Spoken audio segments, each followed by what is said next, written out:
Bharatiya Janata party తెలంగాణకు చేసింది ఏందో ఒక్కసారి మనం గుర్తుకు చేసుకోవాలి. నిజంగా తెలంగాణ ఇచ్చిందంటే సోనియమ్మ, తెలంగాణ వచ్చిందే సోనియమ్మ నుంచి. అది అందరం మర్చిపోయి ఈరోజు మాట్లాడుతున్న మాటలు చూస్తే చాలా వెటకారంగా ఉంది. పాలమూరు రంగారెడ్డి జాతీయ హోదా ఇచ్చిందా? సమ్మక్క సారక్క జాతీయ హోదా ఇచ్చిందా? భారతీయ జనతా పార్టీ నుంచి ఒరిగింది ఏముంది? కుల మతాల మధ్య జాతీయుల మధ్య చిచ్చు పెట్టేది తప్ప ఏదైనా కనీసం మాట్లాడుతుంటే ఒక నాయకులు అయినాక అన్ని కుల మత జాతి వర్గాలను కలుపుకొని పోయే వాళ్ళే నాయకులు. కులాల మతాల జాతుల మధ్య చిచ్చు పెట్టడానికి భారతీయ జనతా పార్టీ వచ్చింది. ఈ ఎలక్షన్లప్పుడు ఇదంతా ఒక ట్రెండ్ క్రియేట్ చేసి సీతారాములు అంటున్నారు. ఇవన్నీ అంటే ఎవరికి లేదా? సీతారాములు అంటే సీతారాముల కళ్యాణము, హనుమాన్ జయంతి, అన్ని కార్యక్రమాలు, ఉగాది కార్యక్రమాలు, అన్ని పండగలు అందరికీ ఉన్నాయి. కాంగ్రెస్ పార్టీలో కూడా అన్ని పండగలు చేస్తారు. భారతీయ జనతా పార్టీ నుంచే రాముడు పుట్టినట్టు.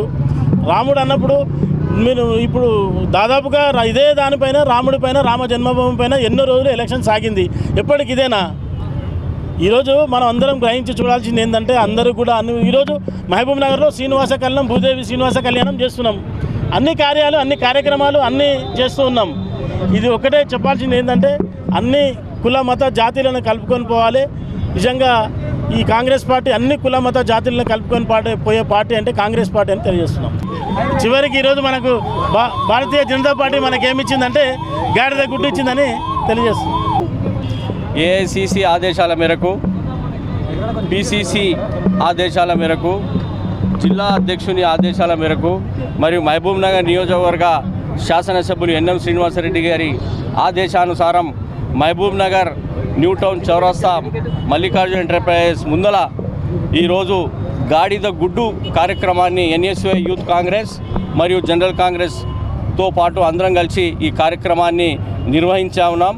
ఎందుకు అంటే గాడిద గుడ్డు అంటే గాడిద గుడ్డు పెట్టేది లేదు. బీజేపీ ప్రభుత్వము దేశ ప్రజలకు ఏమి చేసేది లేదు. కాబట్టి మేమందరం కూడా ఈ గాడిద గుడ్డు అనే ప్రోగ్రాంని నిర్వహిస్తూ ఉన్నాం. ఈ దేశ ప్రజలను కాపాడుకోవడానికి, ఈ దేశ రాజ్యాంగాన్ని కాపాడుకోవడానికి ఈ బీజేపీ ప్రభుత్వం అవలంబిస్తున్నటువంటి ప్రజా వ్యతిరేక విధానాలను ఈ దేశ ప్రజలను విముక్తి చేయడానికి ఈరోజు కాంగ్రెస్ పార్టీ ఈ కార్యక్రమాన్ని నిర్వహించింది. కాబట్టి మేమందరం ఒకటే కోరుకుంటా ఉన్నాం, ఈ దేశ ప్రజలతోన దేవుడు అనేటోడు గుళ్ళో ఉండాలి, భక్తి అనేది గుండెల్లో ఉండాలి. కాబట్టి మీరందరూ కూడా ఒక్కసారి ఆలోచించుకోవాలి.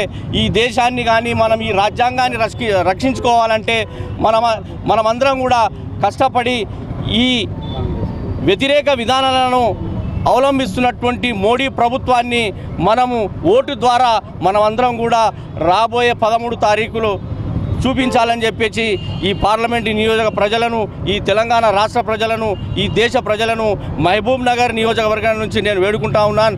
మహబూబ్ నగర్ నియోజక ప్రజలకు నేను ఒకటే విజ్ఞప్తి చేస్తూ ఉన్నాను.